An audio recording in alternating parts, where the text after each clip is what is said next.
Priscille Sauvgrain, titulaire d'un doctorat en sociologie et sage-femme de formation initiale. J'exerce principalement une activité de recherche dans un laboratoire de l'INSERM dans lequel la PHP me détache.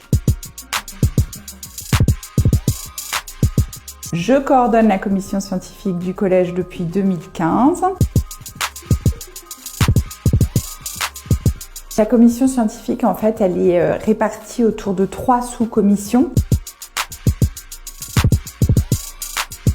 Une commission autour des recommandations de pratique clinique. Donc, il y a eu les premières recommandations de pratique clinique du collège autour de l'administration de l'ocytocine pendant le travail. Maintenant, il y a des recommandations en cours autour des interventions périnatales. Nous avons aussi une mise en application des recommandations sur l'ocytocine qui travaille à une proposition d'un nouveau partogramme pour le suivi des patientes.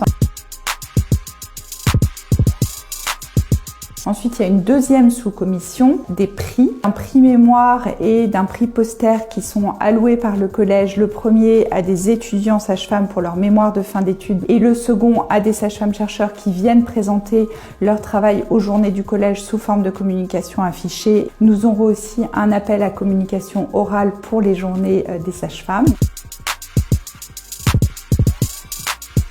Par ailleurs, la commission scientifique s'investit sur des recommandations de pratique clinique d'autres sociétés savantes, sur une veille scientifique d'articles.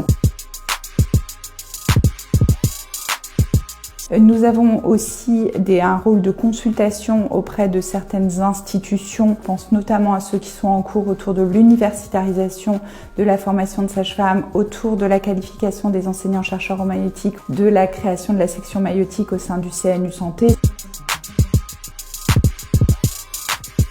20 chercheurs, dont 2 doctorants et 18 sages-femmes titulaires de doctorat, plus une enseignante, plus une clinicienne. Des sages-femmes qui sont des épidémiologistes, des sages-femmes qui sont chercheurs en sciences humaines et sociales, et puis des sages-femmes qui sont titulaires de doctorats en sciences de l'éducation. Ce qui est intéressant dans la recherche maïeutique, c'est qu'elle est vraiment pluridisciplinaire. C'est une approche qui est large autour des questions qui ne sont pas de maïeutique, qui ne sont pas des disciplines académiques en France, mais qui, si on s'en réfère aux standards internationaux, laissent entendre que les objectifs des recherches en maïeutique sont de promouvoir la santé maternelle, la santé périnatale, la santé génésique. Nous avons une relève de collègues qui arrivent avec des doctorats en psychologie ou en sciences politiques et donc qui vont être très bientôt soutenus. Ça sera également intéressant de les avoir en représentation dans la commission scientifique du collège.